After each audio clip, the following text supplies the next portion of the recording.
Hello students, आपका अपने परिवार माइंड विश्व स्टडी में आपका एक बार से फिर से हार्दिक स्वागत। जैसा कि आप सभी जानते हैं कि हम मार्च महीने की करंट अफेयर्स को कवर कर रहे हैं। आपने मेरे पिछले लेक्चर्स को बहुत प्यार दिया, उसके लिए बहुत बहुत धन्यवाद। आज का हमारा जो लेक्चर है वो रहेगा बजट के ऊपर, कुछ बजट्स और कुछ इम्पोर्टेंट फैक्ट्स, इंडेक्सेस और बहुत सी चीज़ें इसमें हम कवर करेंगे। तो विदाउट वेस्टिंग अवर टाइम बढ़ते हैं अपने फर्स्ट क्वेश्चन की तरफ। हिमाचल प्रदेश के किस घाटी को तुकपा घाटी के नाम से जाना जाता है? फर्स्ट ऑप्शन है हांगरांग, सेकंड ऑप्शन है लिंगटी, सी ऑप्शन है सोलांग और डी ऑप्शन है सांगला। इसका जो राइट आंसर रहेगा वो गाइस ये रहेगा सांगला। सांगला घाटी को हम तुकपा वैली के नाम से जानते हैं। रेयर बच्चों को पता होगा इसके बारे में, पर ये क्वेश्चन जो है आपको इसमें गिरिराज में छपा हुआ था तो मैं आपके लिए लेके आया हूँ। थोड़ा सा हम ब्रीफ में देख लेते हैं सांगला कहाँ है। सांगला जो है किन्नौर में पड़ता है, किन्नौर में। और सांगला जो वैली है इसको बसपा वैली के नाम से भी जाना जाता है, बसपा वैली के नाम से जाना जाता है।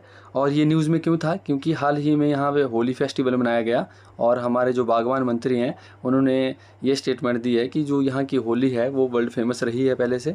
इस होली को माना जाता है कि 800 साल पुरानी होली है और 800 साल पहले यह होली यहाँ पे स्टार्ट हुई थी और बीच में बंद कर दी गई थी, चाहे वो मुगलों ने की थी चाहे वो अंग्रेज़ों ने की थी। फिर 1924 से दोबारा यह होली स्टार्ट हुई है। इस होली को देखने के लिए या मनाने के लिए अक्रॉस वर्ल्ड हर जगह से टूरिस्ट आते हैं। और अगर हम बात करें थोड़ी सी इस वैली की कि ये वैली जो है कैसे स्टार्ट होती है, तो ये करछम से लेके चितकुल तक ये वैली है, इसकी लंबाई है करछम से लेके चितकुल तक।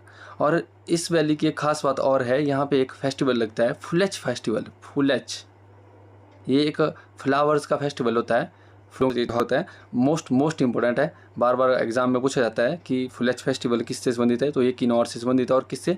फूलों से संबंधित है। और कौन सा फूल होता है? एक फूल होता है जिसका नाम है उख्यांग। क्या नाम है? उख्यांग। तो आपसे पूछ लिया जा सकता है, एक कई बार इसकी हाइट पूछ ली जाती है कि सी लेवल से इसकी हाइट कितनी है, तो 3450 मीटर। ये भी आपने ध्यान में रखना है। और इसको थोड़ा सा और ब्रीफ में बता देता हूँ कि ये पहले एक स्ट्रेटेजिक लोकेशन थी क्योंकि ये तिब्बतन बॉर्डर के साथ में लगती थी, ठीक है। तो इसमें आना जाना बिल्कुल मना था। 1989 से पहले यहाँ पे कोई भी टूरिस्ट या बाहर का आदमी नहीं जा सकता था। उसके बाद इसको ओपन किया गया है सभी टूरिस्ट के लिए और आम लोगों के लिए, ठीक है। तो बढ़ते हैं अपने नेक्स्ट क्वेश्चन की तरफ। आई होप आपको सब कुछ समझ आएगा। जैसे कि हमने इसमें डिस्कस किया यहाँ की सी लेवल से हाइट, फिर इसका सांगला, बसपा, यहाँ की होली और कितनी साल पुरानी है, 800 साल पुरानी है। ये जो फुलेच फेस्टिवल है, फिर उख्यांग मतलब यहाँ का जो फूल है, उस फूल का जो फेस्टिवल है उस फूल का नाम है उख्यांग, जिसको देखने लोग आते हैं यहाँ पे, ठीक है। तो ये सब चीज़ें आपने याद रखनी है। नेक्स्ट क्वेश्चन है हमारा, हाल ही में हिमाचल प्रदेश के किस मेले को अंतर्राष्ट्रीय मेले का दर्जा प्रदान किया गया? बिलासपुर की नलवाड़ी, शिवरात्रि मंडी की, होली सुजानपुर की, गसोता हमीरपुर का। इसका जो राइट आंसर रहेगा वो रहेगा होली सुजानपुर की। तो ये जो मेला है ये इसमें जो अभी हाल ही में जो हमारा पूर्ण राज्य दिवस मनाया गया 25 जनवरी को, उसमें सीएम सुखविंदर सिंह सुक्खू ने अध्यक्षता की थी और उन्होंने इसको अंतर्राष्ट्रीय मेले का दर्जा देने का एक ऐतिहासिक निर्णय लिया है। थोड़ा सा हम समझ लेते हैं ये जो मेला है कहाँ मनाया जाता है। सुजानपुर के टिहरा शब्द सबने सुना होगा। टिहरा में एक चौगान मैदान है, वहाँ पे चौगान, ठीक है। और यहाँ पे मुरली मनोहर देवता की जलेब मैंने आपको पिछली वीडियो में भी डिस्कस किया था कि ये एक शोभा यात्रा होती है, जलेब निकाली गई और उसमें माननीय सुखविंदर सिंह सुक्खू जी भी मौजूद थे और उसके बाद उन्होंने इसको अंतर्राष्ट्रीय मेला घोषित किया। तो थोड़ा सा हम देख लेते हैं। ये बिलासपुर की नलवाड़ी है, ये अभी मेला चल भी रहा है। तो ये मेला जो है एक गोल्ड स्टील ने स्टार्ट करवाया था, मैंने इसको आपको बताया था। फिर शिव मंडी की शिवरात्रि है, ये मेला आपका अजवर सेन ने 1527 में शुरू करवाया था। और ये गसोता मेला भी हमीरपुर में होता है, इसमें सिर्फ बच्चे और महिलाएं भाग लेती हैं। ठीक है, सो नेक्स्ट क्वेश्चन की ओर बढ़ते हैं। हाल ही में हिमाचल प्रदेश में विकलांग व्यक्तियों की विवाह हेतु दी जाने वाली राशि को बढ़ाकर कितना किया गया है? देखिए, ये एक फैक्चुअल क्वेश्चन है। HP बजट में इस बार ये क्वेश्चन था, तो मैं आपके लिए इसलिए लाया हूँ क्योंकि ये थोड़ा पेपर पॉइंट ऑफ व्यू से बहुत इंपॉर्टेंट बन जाता है। इसके ऊपर ज़्यादा कुछ नहीं रहेगा। इसका जो राइट आंसर होगा वो 2 लाख होगा। और इससे पहले ये राशि 50,000 थी, 50,000, इसको CM साहब ने बढ़ाकर 2 लाख कर दिया है, 2 लाख कर दिया है। ठीक है, सो बढ़ते हैं नेक्स्ट क्वेश्चन की ओर। himeera.com वेबसाइट किससे संबंधित है? तो ये जो क्वेश्चन है ये बहुत इंपॉर्टेंट क्वेश्चन है। क्यों? क्योंकि ये क्वेश्चन कहीं ना कहीं बार बार हम देखते हैं कि एग्ज़ाम में हमें बहुत से पोर्टल, वेबसाइट्स, ऐसी चीज़ें देखने को मिलती हैं जो हमसे बार बार पूछ ली जाती हैं। तो ये जो क्वेश्चन है ये मेरी नज़र में बहुत इंपॉर्टेंट है। हाल ही में जो है राज्य सरकार द्वारा इसको ई-कॉमर्स प्लेटफॉर्म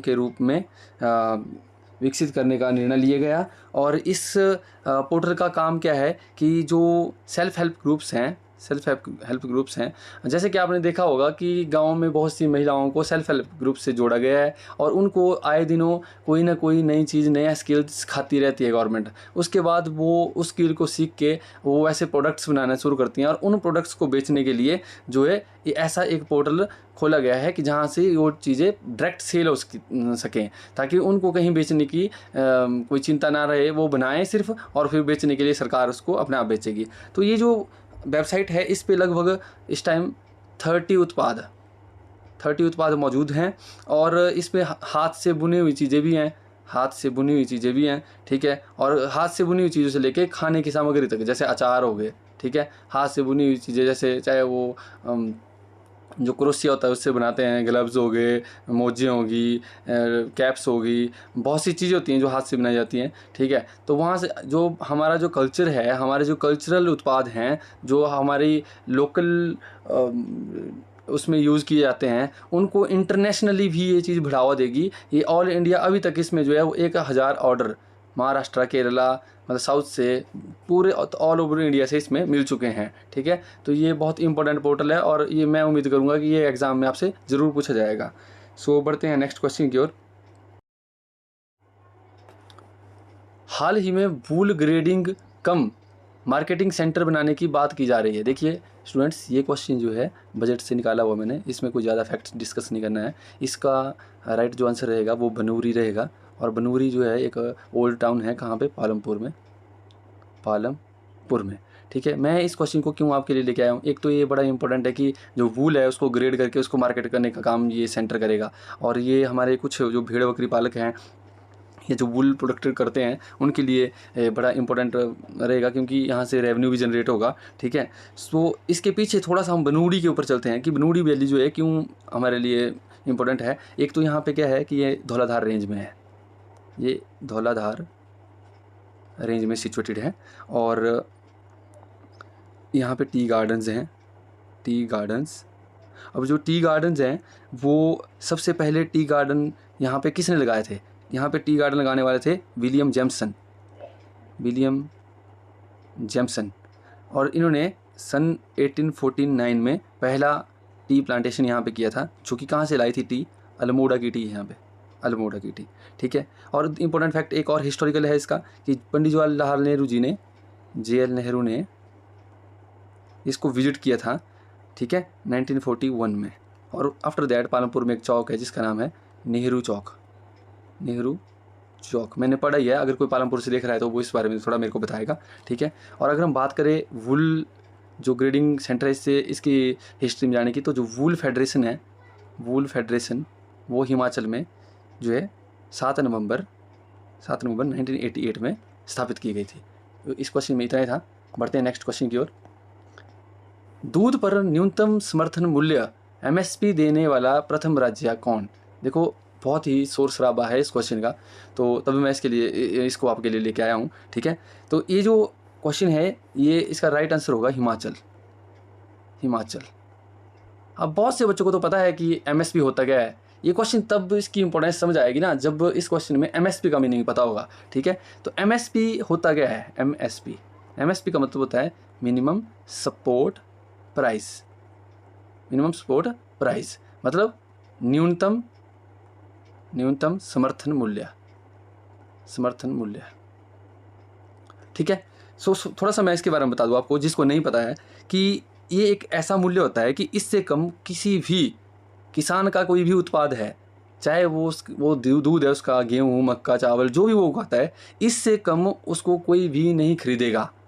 इतने से ज़्यादा ही खरीदना पड़ेगा। जैसे मान लो कोई कॉन्ट्रैक्टर आता है आपके घर में, ठीक है, सॉरी ये कोई गेहूँ खरीदने वाला आता है आपके घर में, 5 क्विंटल गेहूँ है, ठीक है। तो अगर गवर्नमेंट ने बोला है कि 1 क्विंटल की अगर मैं कीमत जो है 200 रुपये दूंगी या 2000 रुपये दूंगी, तो उसको 2001 रुपये में खरीदना पड़ेगा, पर वो 1999 में नहीं खरीद सकता। क्यों? क्योंकि गवर्नमेंट ने बोला कि इससे नीचे आपका गेहूँ नहीं बिकेगा। तो यही वो लड़ाई है जिसके पीछे पंजाब के जो किसान हैं, हरियाणा के जो किसान हैं, वो एमएसपी के पीछे लड़ रहे हैं कि हमें एक एमएसपी दिया जाए ताकि हमें इतनी अश्योरेंस हो कि इससे नीचे हमारा जो भी हम कुछ उगाएंगे वो नहीं बिकेगा, ठीक है। तो हिमाचल में इसका रेलेवेंट क्या बन रहा है इस टाइम जो चीज़ें चल रही हैं, ये हिमाचल में जो है हाल ही में दूध के ऊपर, मिल्क के ऊपर क्या दिया गया है? एमएसपी दिया गया, काऊ और बुफेलो। अच्छा, जो पहले था दूध, उसको काऊ का जो दूध था उसको 45 से 51 रुपये कर दिया गया है, और जो बुफेलो का था उसको 51 से 61 कर दिया है। और गेहूं के ऊपर भी जो है एमएसपी दिया गया है वो है 40 से 60 रुपये। पहले 40 था फिर 60 हो गया इसका। और मक्की को कितना कर दिया है? मक्की को थोड़ा सा देख लेना, 30 से 40 रुपये, 30 से 40 रुपये। तो आपको समझ आ रहा होगा कि अब से दूध जो है ना 51 से नीचे नहीं बिकेगा। गाय का जो भैंस का दूध है वो 61 से नीचे नहीं बिकेगा। गेहूँ है वो 60 रुपये किलो। अगर आपके घर में अच्छी खासी गेहूँ हो जाती है तो आप उसको 60 रुपये से कम नहीं बेचेंगे, 60 रुपये से ज़्यादा बिकेगी, ठीक है। और एक हल्दी के ऊपर, इंपॉर्टेंट क्यों है हल्दी बताऊँगा आपको।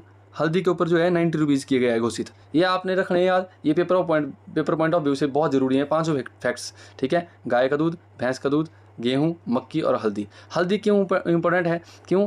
जो हमारी सरकार है वो आज के टाइम में वैसे भी रेवेन्यू डेफिसिट में चल रही है। तो जो इंडिया में जो हल्दी होती है वो 70% होती है वर्ल्ड की, ठीक है, 70% ऑफ जो वर्ल्ड, ठीक है। तो अब अगर हम हल्दी अच्छे से उगाते हैं तो उसको हम एक्सपोर्ट कर सकते हैं, ठीक है, एक्सपोर्ट कर सकते हैं। तो गवर्नमेंट ने बोला कि आप हल्दी ज़्यादा से ज़्यादा उगाओ, कम से कम अगर कोई नहीं खरीदेगा तो 90 रुपीज़ के ऊपर तो मैं खरीदूंगी आपसे, गवर्नमेंट ये बोल रही है, ठीक है। तो ये रेवेन्यू को जनरेट कर सकता है, ये जो स्टेप है ये रेवेन्यू जनरेट कर सकता है और एक अच्छा स्टेप है, ठीक है। इसको बेचने के लिए, अच्छे मूल्यों के लिए एक नया ई कॉमर्स प्लेटफॉर्म और बनाया है गवर्नमेंट ने। देखो ये ई कॉमर्स प्लेटफॉर्म आपको याद रखने हैं, जिसका नाम है NCDC, national cooperative development corporation, ठीक है, आपको उसको याद रखना है।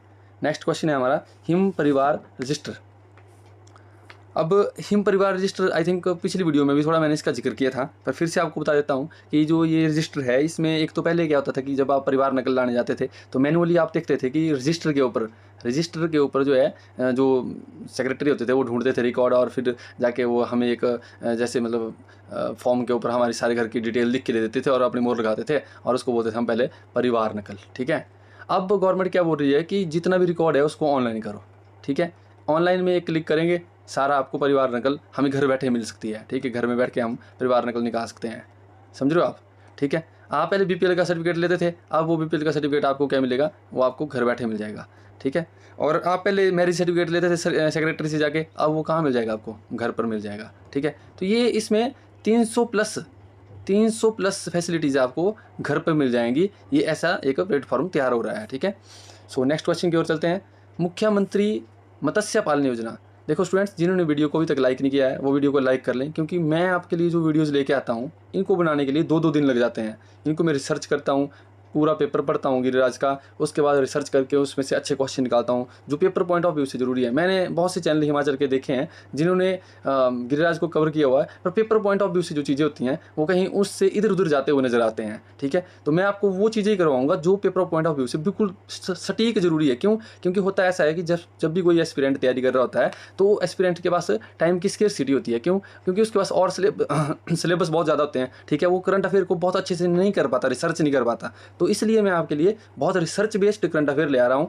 और ये जो मेरे करंट अफेयर हैं ये आप जो अगर HPS का एग्जाम देंगे उसमें भी काम आएंगे, अलाइड में देंगे उसमें भी काम आएंगे, ठीक है। आप पटवारी दो, सेक्रेटरी दो, JVT दो, टैट दो, कमीशन दो, जो मर्जी पेपर आप देंगे आपको ये वाले करंट अफेयर बिल्कुल काम आएंगे उसमें। तो अब हम थोड़ा सा ये जो मत्स्य पालन योजना है मुख्यमंत्री की, ये न्यूज़ में थी। क्यों न्यूज़ में थी? क्योंकि हाल ही में जो बजट CM साहब ने बजट पारित किया है, उस बजट में उन्होंने एक चीज़ बोली है कि जो मछुआरों से पहले रॉयल्टी ली जाती थी। रॉयल्टी का मीनिंग मैं थोड़ा समझाता हूँ आपको। जैसे मान लो अगर वो 100 रुपये की मच्छी पकड़ते हैं तो उनसे 15 रुपये लिए जाते थे पहले, कि ये जो मछलियाँ हैं ये कहीं ना कहीं अपने राज्य सरकार की भी संपदा है, तो आप इसमें से हमें 15 रुपये देंगे अगर 100 रुपये की मछली आप बेचते हो। अब क्या किया कि उस रॉयल्टी को घटा के 7.5% कर दिया, मतलब उसमें से 7.5% लेस कर दिया। इसमें किसका फ़ायदा होगा? जो ये कम्युनिटी है मछुआरे, ठीक है। तो अब ये इसलिए न्यूज़ में है। दूसरी बात ये है कि अब 80% सब्सिडी गवर्नमेंट बोल रही है कि मैं 80% सब्सिडी दूंगी, ठीक है। अगर 20 हेक्टेयर जो है एक नई योजना आई है कि उसमें 20 हेक्टेयर भूमि के ऊपर जो है मत्स्य पालन तालाब बनाए जाते हैं। आप अपने घर में भी बना सकते हो उसको, ठीक है। गवर्नमेंट उसमें आपको 80% सब्सिडी देगी। और गवर्नमेंट बोलती है कि मैं सब्सिडी तो दूंगी, पर साथ साथ में अगर मान लो जैसे आप मछली बेचते हैं, ठीक है, या कोई मछली बेचने वाले लोग जो पहले से बेच रहे हैं, तो उनको मैं 3 पहिया वाहन, मतलब जो है 3 व्हीलर भी ट्रांसपोर्टेशन के लिए दूंगी, ठीक है। और अगर कोई किसी की पुरानी नाव है, कोई नाविक है, जैसे वो मैक्सिमम नाविक लोग ही मछलियाँ पकड़ते हैं, ठीक है। अगर किसी की पुरानी नाव है तो उस पर उसको नया बनाने के लिए या उसको नई नाव लेने के लिए 40 to 60% सब्सिडी भी दूंगी। एक और फैक्ट है इसमें, ज़रूरी फैक्ट जो न्यूज़पेपर पे था, कि एक ट्राउट फिश ब्रूड बैंक बनेगा। Trout fish brood bank very very important है, पूछा जा सकता है पेपर में। ब्रूड बैंक बनेगा, तो वो कहाँ बनाया जा रहा है? वो बनाया जाएगा पतलीकुल में, पतलीकुल में, ठीक है। आप मेरे को कमेंट करेंगे कि पतलीकुल जो है किस डिस्ट्रिक्ट में है, ठीक है। इतना तो कर सकते हो आप, ठीक है। सो बढ़ते हैं नेक्स्ट क्वेश्चन की ओर। NRLM national rural livelihood mission, राष्ट्रीय ग्रामीण आजीविका मिशन।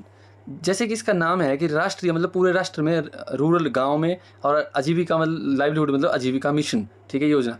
ये जो योजना है इसका जो शुरुआत हिमाचल प्रदेश में अगर मैं बात करूँ तो हिमाचल प्रदेश में 2013 में हुई, ठीक है। इसका मेन काम था कि गांव के जो महिलाएं हैं, गांव की जो महिलाएं हैं, फीमेल्स को फाइनेंशियली बोल्ड करना, फाइनेंशियली स्ट्रॉन्ग करना, फाइनेंशियली इंडिपेंडेंट करना, ठीक है। तो इसको कैसे वो फाइनेंशियली जो है इंडिपेंडेंट करने की सोच रहे हैं कि बहुत, आपको जैसे पता है कि हिमाचल प्रदेश में आजकल बहुत सारे सेल्फ हेल्प ग्रुप बनाए गए हैं वुमेंस के, ठीक है।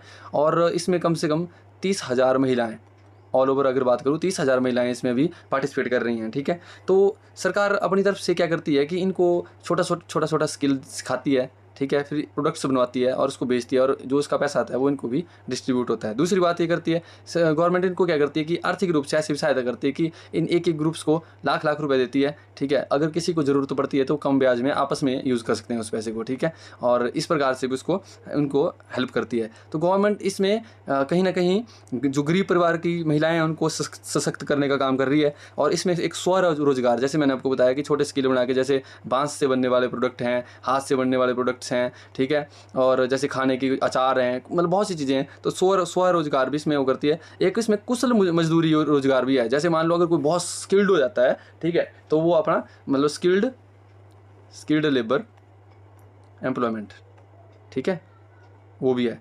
तो इसका मेनली जो पर्पज़ है वो महिलाओं को आर्थिक रूप से सशक्त करना है, एम्पावर करना है, ठीक है। तो ये भी आपको ध्यान में रखना है कि ये इसका दूसरा नाम क्या है? इसका दूसरा नाम है दीनदयाल अंत्योदय योजना, अंत्योदय योजना। आप देख लेना इसको, ठीक है। नेक्स्ट क्वेश्चन है हमारा, स्पाइस पार्क इन हिमाचल। स्टूडेंट्स ये बहुत इंपॉर्टेंट है क्योंकि इस बजट में हमीरपुर को बहुत सी चीज़ें मिली हैं। 2 तो मिल्क चिलिंग प्लांट्स मिले हैं, ठीक है।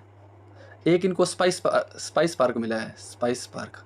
अच्छा, आप सोच रहे होंगे कि स्पाइस पार्क क्या है? एक पार्क होगा कोई जिसमें स्पाइस उगाए जाएंगे, मसाले। नहीं, ऐसा नहीं है।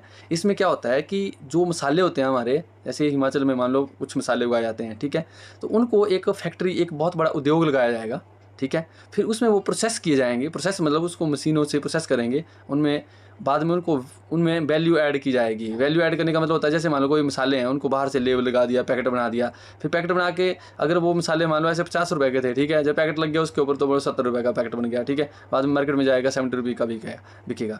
तो मसालों को वैल्यू ऐड करने के लिए एक बड़ा क्या लगाया जाएगा, प्रोजेक्ट टाइप लगाया जाएगा वहाँ पे, और उसको बोलेंगे हम स्पाइस पार्क इन हिमाचल, ठीक है। तो ये बहुत इंपॉर्टेंट फैक्ट है, ये आपसे पूछा जाएगा, और ये हमीरपुर में है। कहाँ है? हमीरपुर में इसको बनाया जाएगा। टर्म ग्रीन एनर्जी स्टेट, देखो ये इस बार के बजट की सबसे पहली टर्म थी। जब बजट स्टार्ट हुआ तो उस बजट में सबसे पहली टर्म थी ग्रीन एनर्जी स्टेट। तो हमें इस बात में समझना है कि ग्रीन एनर्जी स्टेट किसको बोला गया है या ये कैसे बनेगी, ठीक है। तो सबसे बड़ी बात तो ये है कि हमें ये समझना चाहिए कि जो हमारे जैसे हिमाचल है वो उसको लंग्स ऑफ नॉर्थ इंडिया बोला जाता है, लंग्स ऑफ नॉर्थ इंडिया, ठीक है। अब बात यह है कि जो डे बाई डे क्या हो रहा है कि जैसे रोड्स बन रहे हैं, बहुत से प्रोजेक्ट्स आ रहे हैं, इससे क्या हो रहा है कि लंग्स ख़राब हो रहे हैं, ठीक है। अब इन लंग्स को दोबारा सही रखने के लिए, जैसे आदमी है ना, आदमी के अगर लंग्स ख़राब हो जाएँ तो आदमी सांस नहीं ले सकता, ठीक है, सांस नहीं लेगा तो वो समझो आप उसका डैमेज ही है, ठीक है। वैसे ही जो हमारा इंडिया है, इंडिया के लंग्स माने गए हैं, तो इनको बिल्कुल अच्छा साफ रखना क्या हमारी जिम्मेदारी बनती है ना। तो माननीय मुख्यमंत्री ने इस पर 5000 हेक्टेयर का वृक्षारोपण 5000 हेक्टेयर में मतलब जो है क्या प्लांटेशन करवाने का सोचा है, ठीक है। और ये एक प्लान लिया है और ये बोला है कि हम जो है 90% ऐसी एनर्जी यूज़ करेंगे जो क्या हो, रीन्यूएबल हो, ठीक है। रिन्यूएबल का समझते हैं आप, रिन्यूएबल एनर्जी क्या होती है? दो टाइप की एनर्जी होती है, एक होती है रिन्यूएबल, एक होती है नॉन रिन्यूएबल। रिन्यूएबल जो एनर्जी होती है वो होती है हम नेचर से लेते हैं उसको, और नेचर से ऐसे लेते हैं कि हम उसको मतलब वो हार्म नहीं करती, कोई पोल्यूटेंट पैदा नहीं करती है। जैसे सोलर एनर्जी है, विंड एनर्जी है, फिर जियोथर्मल एनर्जी है, फिर आपकी हाइड्रो पावर एनर्जी है, ठीक है। और जो आपकी नॉन रिन्यूएबल एनर्जी होती है वो होते हैं जैसे आपके फॉसिल हो गए, फिर कोल हो गया, ठीक है, फिर पेट्रोलियम हो गया, फिर नेचुरल गैस हो गई। ये सारी किस में आती है? नॉन रिन्यूएबल में, ठीक है। ये होती है रिन्यूएबल, ये होती है नॉन रिन्यूएबल। तो हम बोल रहे हैं कि 90% एनर्जी हमने क्या करना है, जो है रिन्यूएबल एनर्जी यूज़ करनी है, ठीक है, जिसको हम दोबारा रिन्यू कर सकते हैं। इसीलिए तो ई टैक्सी, अगर कोई टैक्सी लेना चाहता है, ठीक है, तो उसके ऊपर जो है अनुदान दे रही है सरकार, सब्सिडी दे रही है। और ग्रीन अगर कोई मान लो इलेक्ट्रिक व्हीकल ले रहा है तो उसमें गवर्नमेंट क्या बोल रही है कि हम सब्सिडी देंगे, आप इलेक्ट्रिक लो। गवर्नमेंट ज़्यादा से ज़्यादा ये कोशिश कर रही है कि हम ऐसे प्रोडक्ट्स, ऐसी एनर्जी को यूज़ करें जो एनर्जी ग्रीन हो और उससे हमारे हिमाचल प्रदेश का जो वातावरण है, जो एनवायरनमेंट है वो बच सके, ठीक है। तो ग्रीन एनर्जी स्टेट अगर आपसे पूछे तो आपने सीधा बोलना कि ग्रीन एनर्जी स्टेट का जो कंसेप्ट है वो 90% ऑफ रीन्यूएबल एनर्जी रिसोर्सिस को यूज़ करने से है, ठीक है। नेक्स्ट चलते हैं। नेक्स्ट इस बार न्यूज़ में था वर्ल्ड टीबी डे, ठीक है, ट्यूबरक्लोसिस डे। तो ये तो स्टूडेंट्स ये मनाया जाता है 24 मार्च को 2025। मैं इस क्वेश्चन को क्यों आपके लिए लेके आया हूँ, ठीक है। तो थोड़े से कुछ फैक्ट्स फिगर हैं जो थोड़ा शॉक भी करते हैं और हमें समझना चाहिए उनके बारे में। इसका एक्चुअल में थीम क्या है 2025 का? वो है कमिट, इन्वेस्ट एंड डिलीवर, ठीक है। तो सबसे पहली बात तो ये है कि हमें ये समझना चाहिए कि टीबी ट्यूबरक्लोसिस है क्या। ये 1882 में डॉक्टर रॉबर्ट कोच जिन्होंने जो किया था, एक बैक्टीरिया होता है टीबी का, ठीक है, बैक्टीरिया, इसकी डिस्कवरी की थी। एक तो क्वेश्चन आपके लिए ये बन जाता है, ठीक है। और दूसरा क्वेश्चन ये है कि अभी हाल ही में एक डाटा रिलीज़ हुआ है जिसमें ये देखा गया है कि 79 मिलियन लाइफ्स जो कि टीबी से सेव की गई हैं 2000 के बाद 79 मिलियन जानें बचाई गई हैं, ठीक है। और 10.8 मिलियन लाइफ्स 2023 में जिनको टीबी हुई है, ठीक है। और 1.25 मिलियन लोग जो 2023 में टीबी से मर गए हैं, ठीक है। तो ये थोड़ा शॉकिंग भी है। 1.25 मिलियन का मतलब होता है 10 लाख, ठीक है। अब देख सकते हैं मतलब 12,50,000, ठीक है। तो ये बड़ा इम्पोर्टेंट भी है कि हमें सोचना चाहिए इस चीज़ के बारे में। तो इसलिए हम इस चीज़ को मनाते हैं कि हम क्या करें, हम पब्लिक अवेयरनेस करें, ठीक है, अवेयरनेस करें अवेयरनेस के साथ साथ हम क्या करें कि इसके प्रभावों को समझें कि समाज पे क्या प्रभाव पड़ता है। अगर कोई टीबी का मरीज़ है तो उसको कैसे रहना चाहिए, उसको अपनी साफ़ सफाई रखनी चाहिए, या लोगों से कैसे मतलब एक सोशल डिस्टेंस मेंटेन करके रखना चाहिए, ठीक है। तो वो सारी चीज़ें जो है ना, इस अवेयरनेस प्रोग्राम को हम क्या करते हैं, बार बार याद करवाते हैं लोगों को कि हम अपने आसपास अपने समाज को इन चीज़ों से बचा सकें, ठीक है। और ऐसी बीमारियों से लोगों को आगाह कर सकें। अगर किसी को ऐसे लक्षण दिखते हैं तो वो अपनी जांच करवाए, ठीक है। सो नेक्स्ट क्वेश्चन है हमारा, rank of India in world happiness index. देखो स्टूडेंट्स, मैं बार बार देख रहा हूँ कि जैसे 24 मार्च था ऊपर, ठीक है, तो वो टीबी डे था, टीबी डे। अब ये वर्ल्ड हैप्पीनेस इंडेक्स है, ये 20 मार्च को लॉन्च हुआ है, अभी हाल ही में लॉन्च हुआ है। 20 मार्च को हम क्या मनाते हैं, हैप्पीनेस डे मनाते हैं, हम हैप्पीनेस डे मनाते हैं। वैसे हमारा 3 मार्च है, उसको हम क्या मनाते हैं, वर्ल्ड वाइल्ड लाइफ डे, ठीक है, वर्ल्ड वाइल्ड लाइफ डे। और फिर हम अगर बात करें 8 मार्च की, तो हम इंटरनेशनल वुमेन डे मनाते हैं, ठीक है। याद करने में एक शॉर्ट रिवीजन आपका करवा रहा हूँ, ठीक है। अगर आपको डिटेल्ड इनके बारे में, जैसे हर एक डे के बारे में, उनकी हिस्ट्री के बारे में वीडियो चाहिए होगी तो आप बोल देना उसमें, ठीक है। मैं तो एक छोटा सा रिवीजन करवा रहा हूँ आपको मार्च मंथ का। फिर जैसे 15 मार्च है, इसमें होता है आपका world consumer protection day, consumer protection day, जो आपके जैसे उपभोक्ता दिवस जिसको हम बोलते हैं, ठीक है। सो थोड़ी सी बात कर लेते हैं हम इसके ऊपर कि इसको लॉन्च कौन करता है, ठीक है, और इंडिया का रैंक क्या है इसमें। इंडिया का रैंक इस बार है 118, वो भी कितने में से 147, 147 टोटल कंट्रीज़ थी, जिसमें इंडिया का रैंक आया है 118 है। थोड़ा दुख दिया है, पर क्या करें, अब एक्सेप्ट करना पड़ेगा, ठीक है। और जो इसको लॉन्च करने वाली संस्था है, ये भी आपसे पूछ जाती है, तो इसका नाम है UN sustainable development solution network, ठीक है। ये भी आपने याद रखनी है। और इसको अगर मैं बात करूँ थोड़ी सी बात आपसे कि इसका नंबर 1 रैंक इस बार किसका है, वो है फिनलैंड का। और 2 पे रहता है डेनमार्क। फिर 3 पे आइसलैंड। और इम्पोर्टेंट बताता हूँ, जैसे यूके है, यूके का 23 है, अमेरिका का 24 है, अमेरिका का इस बार 24 है, ठीक है। अब देखो हमारे से छोटी कंट्रीज़ के नाम लूँगा मैं, जैसे नेपाल है, नेपाल का 92 है, पाकिस्तान है, देखो उसका 109 है, इंडिया का 118 है, और लास्ट अफ़गानिस्तान की बात करता हूँ तो 147 पे है। 147 भी इम्पोर्टेंट है क्योंकि ये 4 साल से जो है इसी पड़ाव पे बैठे हुए हैं, सबसे नीचे बैठे हुए हैं अफ़गानिस्तान वाले। और ये भी इम्पोर्टेंट है नंबर 1 वाला, ठीक है। और ये भी इम्पोर्टेंट है जो हमारे वाला है, ठीक है। और एक ये इम्पोर्टेंट है इसमें कि UN sustainable development solution network इसको लॉन्च करता है, ठीक है। हर साल 20 मार्च को लॉन्च करता है, ठीक है। इसको हम हैप्पीनेस डे की तरह भी मनाते हैं, ठीक है। और ये अभी 2012 से ही स्टार्ट हुआ है इसको लॉन्च करना, ठीक है। सो बढ़ते हैं नेक्स्ट क्वेश्चन की ओर। अब इसमें कुछ क्वेश्चन मैंने ऐसे भी रखे हुए हैं जो क्वेश्चन डायरेक्ट फैक्ट्स हैं, जो आपको पेपर में पूछे जाने हैं। मैंने डायरेक्ट आपके लिए इनके ऊपर कोई ज़्यादा डिबेट डिस्कशन नहीं है, ठीक है, वो आपके लिए मैं डायरेक्ट लेके आया हूँ। जैसे हिमाचल प्रदेश के किन 2 जिलों में कैथ लैब स्थापित किए जाएंगे, शिमला सिरमौर, मंडी बिलासपुर, हमीरपुर मंडी, बिलासपुर हमीरपुर। इसका जो राइट आंसर होगा वो होगा हमीरपुर मंडी। कैथ लैब क्या होते हैं, थोड़ा सा मैं आपको बता देता हूँ। ये हॉस्पिटल के अंदर ही एक रूम होता है, ठीक है। इसमें जो डॉक्टर्स होते हैं वो क्या करते हैं कि वो हार्ट का, ठीक है, हार्ट का इसको हम क्या बोल सकते हैं कि छोटे जो माइनर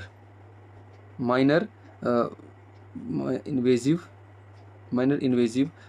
एक्सपेरिमेंट्स करते हैं, ठीक है। क्या करते हैं, हार्ट्स के छोटे छोटे टेस्ट होते हैं, या छोटी छोटी कुछ मतलब ऐसी चीज़ें होती हैं, जैसे डॉक्टर प्रोसीजर जिसको हम बोलते हैं मेडिकल लैंग्वेज में, वो प्रोसीजर करते हैं, ठीक है। तो आपने थोड़ा सा ध्यान में रखना है कि अभी हाल ही में ऐसे 2 बड़े सेंटर खोले जा रहे हैं, वो हमीरपुर और मंडी में खोले जा रहे हैं। इंपॉर्टेंट क्वेश्चन है, आपको पेपर में पूछ लिया सकता है, ठीक है। नेक्स्ट क्वेश्चन है, हिमाचल प्रदेश में ऑटोमेटिक ड्राइविंग टेस्ट ट्रैक किस जिले में बनाया जाएगा। ऐसे जैसे मान लो पटवारी का पेपर है, वहाँ पे ऐसा क्वेश्चन आ जाएगा, ठीक है। तो ये क्वेश्चन जो है बिल्कुल ऐसे आ जाते हैं, बिना पूछे आ जाते हैं ऐसे क्वेश्चन, ठीक है। इसका जो राइट आंसर रहेगा वो रहेगा ऊना। अब मेरे को भी इसमें अभी इतना क्लैरिफाई नहीं है कि ये ऑटोमेटिक ड्राइविंग टेस्ट ट्रैक कैसे बनेगा, कैसा ट्रैक होगा, क्या इस पर सेंसराइजेशन होगी, ठीक है। जब ऐसा न्यूज़ में आएगा प्रॉपर इसका जो तरीका है कैसे बनेगा, तो मैं आपको इसको वीडियो लेके आऊँगा, ठीक है। पर आपने ये याद रखना है कि इसका ऊना होगा, ठीक है। घर बैठे डॉक्टर से ऑनलाइन अपॉइंटमेंट लेने के लिए एक ऐप विकसित किया गया है हिमाचल प्रदेश में। मेरा स्वास्थ्य ऐप, सुगम स्वास्थ्य ऐप, हिम स्वास्थ्य ऐप, और इनमें से कोई नहीं। जो इसका राइट आंसर रहेगा वो रहेगा सुगम स्वास्थ्य ऐप। इसमें क्या होगा कि कस्टम जो भी हम, जैसे कोई भी अगर बीमार होता है तो उसमें हर एक हॉस्पिटल का क्या रहेगा, डाटा रहेगा, हॉस्पिटल में कौन डॉक्टर है, डॉक्टर से पहले अपॉइंटमेंट ली जाएगी, जब डॉक्टर अपॉइंटमेंट देगा उसी टाइम जो है पेशेंट उससे मिलेगा, मतलब लाइनों में लगने की जरूरत नहीं है, ठीक है। और ये भी हो सकता है मे बी इसमें कि डॉक्टर जो है ऑनलाइन भी कंसल्ट कर सके चीज़ों को, ठीक है। तो ये भी आपके पेपर पॉइंट ऑफ व्यू से जरूरी रहता है। क्यों, आपसे सीधा पूछा जाएगा सुगम स्वास्थ्य ऐप किससे संबंधित है, ऐसे पूछा जाएगा, ठीक है। तो आपने याद रखना है इसको। नेक्स्ट क्वेश्चन है, देखो हमारे चैनल के ऊपर हिंदी के मॉक टेस्ट हैं, जो free mock test Vinod sir ने करवाए हुए 35, आई थिंक पूरे हिमाचल में किसी ने नहीं करवाए होंगे, आप प्ले लिस्ट देख सकते हैं। उड़ान सीरीज है, उड़ान सीरीज HPGK के PYQs हैं, जो कि बिल्कुल छांट के, बिल्कुल निकाल के जो है जितने भी प्रीवियस ईयर पेपर्स हैं उनमें से निकाल के किए गए हैं। वो भी हमने राउंड अबाउट 745 उस पर हो गए हैं, 780 तक हो गए हैं उसमें, ठीक है। वो भी आप देख सकते हैं, 35 वीडियोज़ उस पर पड़ी हुई हैं। साइकोलॉजी की एक सीरीज चल रही है चेतना, जो JVT मिशन टैट वाले जो लोग हैं जिनका टीचिंग एग्जाम है उसके लिए साइकोलॉजी पढ़ा रही है किरण मैम, वो भी आप देख सकते हैं उसके ऊपर, ठीक है। और रीजनिंग मैथ्स की भी वीडियो इसके ऊपर पड़ी हुई है। तो मैं ये बोलूँगा आपको कि आप ज़रूर विजिट करें उन चीज़ों को और उनका फ़ायदा लें आप, ठीक है। वो बिल्कुल फ्री ऑफ कॉस्ट हैं, ठीक है। हमारा चैनल किसी भी प्रकार की कोई भी चीज़ अभी तक कोई पेड चीज़ें नहीं बेचता है, वो हर चीज़ फ्री ऑफ कॉस्ट देता है। जितने भी वीडियोज़ के PDF होते हैं वो आपको टेलीग्राम ग्रुप में मिल जाते हैं। टेलीग्राम ग्रुप का लिंक आपको इस डिस्क्रिप्शन बॉक्स में मिल जाएगा। सो क्वेश्चन है, 1 मेगावाट के सोलर प्रोजेक्ट पर हिमाचल प्रदेश कितनी सब्सिडी प्रदान करती है। सो 3, 5, 7, 10, इसका जो राइट आंसर रहेगा वो रहेगा 3%। अगर कोई 1 मेगावाट का सोलर प्रोजेक्ट लगाता है तो गवर्नमेंट, मान लो अगर कोई 100 रुपये खर्च आता है तो गवर्नमेंट उसके ऊपर 3 रुपये का खर्चा खुद व्यय करेगी। दूसरा इसमें छोटा सा ये भी है कि एक क्लॉज और लाइन मैंने पढ़ी थी कि 250 किलोवाट से 1 मेगावाट के बीच में अगर किसी ने प्रोजेक्ट लगाना है तो उसमें 2 शर्तें हैं, एक ट्राइबल की और एक नॉन ट्राइबल की, ठीक है। जो ट्राइबल की है उसमें 5% है और नॉन ट्राइबल में 4% मिलेगा। अच्छा, थोड़ा सा आप ये भी ध्यान रखेंगे, जैसे यहाँ पे 250 किलोवाट की बात की गई है तो 1 मेगावाट में कितने किलोवाट होते हैं, ठीक है। 1000 किलोवाट होते हैं। कितने होते हैं? 1000 किलोवाट। हमारे एक क्वेश्चन में ना 5 फैक्ट डिस्कस होते हैं। जैसे हमने एक फैक्ट तो ये देख लिया, दूसरा फैक्ट हमने देखा कि कितनी % सब्सिडी है, तीसरा फैक्ट देखा हमने कि 250 किलोवाट से 1 मेगावाट के बीच में कितने होते हैं, ठीक है। तो ऐसे हम हर एक क्वेश्चन को जो है खोल के करते हैं ताकि इससे कोई भी क्वेश्चन अगर आपको बनता है तो आप कर सकते हैं। अब पिछली वीडियो अगर आपने देखी होगी तो मैंने सोलर प्रोजेक्ट्स जो हिमाचल में इस टाइम गवर्नमेंट के हैं वो मैंने सारे डिस्कस किए हैं, चाहे वो पेखू वाला है, चाहे वो मतलब भांजे है, कोई भी है, मतलब वो सारा मैंने उसमें डिस्कस किए हुए हैं। आप पिछली वीडियो में देख लेना उसको। मुख्यमंत्री स्टार्टअप योजना के तहत हिमाचल के युवाओं को फूड वैन खरीदने के लिए कितनी सब्सिडी दी जाएगी। देखो, ये जो स्टार्टअप योजना है, स्टार्टअप का मतलब होता है कोई काम स्टार्ट करना, अपना रोजगार, ठीक है, रोजगार। मान लो अगर आपने अपना काम स्टार्ट करना है कुछ, तो उसमें सरकार आपको स्टैंड होने के लिए, कई लोग ऐसे होते हैं ना उनके पास पैसे की कमी होती है, दिमाग अच्छा है, काम कर सकते हैं, ठीक है। तो ऐसे ही अगर कोई मान लो फूड स्टार्टअप लगाना चाहता है अपना, जैसे रोड साइड में होता है, तो उस पर मुख्यमंत्री स्टार्टअप योजना है और उसमें गवर्नमेंट क्या दे रही है, सब्सिडी दे रही है उसके ऊपर, ठीक है। और कितनी सब्सिडी दे रही है गवर्नमेंट उसके ऊपर, वो दे रही है 30%। कितनी दे रही है? 30%। मान लो आपकी वैन जो है 2 लाख में तैयार होती है, 2 लाख में, तो गवर्नमेंट उसके ऊपर 60,000 आपको सब्सिडी देगी। ये अच्छी पहल है, अगर कोई करना चाहता है तो उस स्कीम का भी फ़ायदा उठाएं, ठीक है। हिमाचल प्रदेश को प्लास्टिक मुक्त बनाने के लिए किस वर्ष का लक्ष्य रखा गया है। तो इसका जो राइट आंसर होगा वो रहेगा आपका, मैं राइट आंसर ही डिस्कस करूंगा डायरेक्ट यहाँ पे, थोड़ी वीडियो नहीं तो लंबी हो जाती है। तो इसका राइट आंसर रहेगा 2030। और थोड़ा सा मैं आपको इसको बता देता हूँ क्योंकि मेरा फेवरेट टॉपिक है, तो मैं इसको थोड़ा सा बता देता हूँ क्योंकि एनवायरनमेंट से थोड़ा मैं जुड़ा हुआ रहता हूँ। तो इसको हम कैसे कर सकते हैं, जो प्लास्टिक मुक्त कैसे होगा, इसके वेज क्या हैं, होते ना वेज एंड मीन्स होते ना, ठीक है। तो हम 3 तरीके से कर सकते हैं इसको। एक तो कुछ चीज़ों के ऊपर बैन लगाओ, ठीक है। और एक हो सकता है कि अवेयरनेस से हम लोगों को जागरूक करें प्लास्टिक के बारे में। और एक हो सकता है जो हमारी प्लास्टिक जो यूज़ होती है, एक पॉलिसी भी है हिमाचल में, बाय बैक प्लास्टिक। पहले वाले में हम थोड़ा देखते हैं कि जैसे मान लो जो हमारे सिंगल यूज़ प्लास्टिक है, सिंगल यूज़ जो एक बार यूज़ होती है, ठीक है। और जैसे कैरी बैग हो गए, थर्मोकोल सीट्स होगी या थर्मोकोल प्लेट्स होगी या कप्स हो गए, इनको बैन कर दो, ठीक है। फिर दूसरा आता है हमारा अवेयरनेस। अवेयरनेस का क्या है कि हम जो प्लास्टिक का कचरा है उसका हमारी हेल्थ के ऊपर, जैसे वो कैंसर काउज करता है, वो जो एनवायरनमेंट है उसको भी एक कैंसर की तरह ही ख़त्म करता है, ठीक है। तो जैसे वो गलता नहीं है, फिर गलता नहीं तो वहाँ पानी नहीं रच सकता, बहुत सी चीज़ें ऐसी हैं, ठीक है। और वो माइक्रो प्लास्टिक फैलाता है, ठीक, उसमें कैंसर के वो आते हैं, ठीक है। तो बहुत सी चीज़ें ऐसी हैं जो क्या करती हैं कि हमारे एनवायरनमेंट को, हमारी हेल्थ को हार्म करती हैं। तो हमें अगर अवेयरनेस है उस चीज़ की तो हम वो चीज़ें यूज़ नहीं करेंगे, ठीक है। तो अवेयरनेस से भी क्या हो जाएगा, प्लास्टिक डाउन कर सकते हैं हम, ठीक है, उसको कम कर सकते हैं। अब तीसरी है बाय बैक प्लास्टिक पॉलिसी। ये पॉलिसी क्या बोलती है कि जो लोग हमारे से घरों से जैसे कचरा ले जाते हैं उसमें प्लास्टिक होती है, तो गवर्नमेंट बोलती है कि ये पॉलिसी 75 रुपीज़ केजी के हिसाब से क्या करती है, उस कचरे को दोबारा खरीदती है, उस प्लास्टिक को दोबारा खरीद लेती है, ठीक है। उस जो प्लास्टिक वहाँ से उन्होंने इकट्ठा किया होता है, ठीक है, वो क्यों हमसे ले जाते हैं कचरा, उसमें यही बेनिफिट है उनको कि वो दोबारा उस प्लास्टिक को गवर्नमेंट को बेच देते हैं और गवर्नमेंट उसका कुछ और चीज़ें बनाने में, जैसे ड्रम बनाने में, कई चीज़ें बनाने में दोबारा उसका यूज़ कर लेती है। नहीं तो प्लास्टिक के लिफाफे जो है फैल फैल के आपको पता है पूरा कितना कचरा कर देते हैं, ठीक है। जब वो उड़ते हैं तो वो हर जगह मतलब है ना, तो ये भी एक अच्छा कदम है। और एक होता है हमारा सॉलिड या प्लास्टिक वेस्ट मैनेजमेंट। ये उन कंपनीज़ के ऊपर लागू होता है जो कंपनियां प्लास्टिक बनाती हैं कि आपने अपना जो आपने प्लास्टिक जनरेट किया यहाँ से उसको मैनेज कैसे करना है आपने, तो ये उनके ऊपर कंस्ट्रेन होते हैं। आज का last question, last but not least, so आज का लास्ट क्वेश्चन है कि मुख्यमंत्री वृद्ध जन देखभाल योजना के अंतर्गत कितने वर्ष से ऊपर के लोगों की जांच अब घर में होगी। देखो अच्छी योजना है अभी, ठीक है, पर पता नहीं इम्प्लीमेंट कैसे करेंगे, प्रदेश सरकार में रेवेन्यू डेफिसिट चल रहा है अभी। सो मुख्यमंत्री वृद्ध जन, अब इसमें बोल रहा है कि कितने वर्ष से ऊपर लोगों को घर में देखभाल की जाएगी, उनकी 75, 80, 70, 65। इसका जो राइट आंसर होगा 70 ईयर्स, ठीक है। तो स्टूडेंट्स मेरी आपसे फिर से एक बार ये उम्मीद है कि आपसे कि आप जाएंगे और हमारे प्लेलिस्ट को विजिट करेंगे।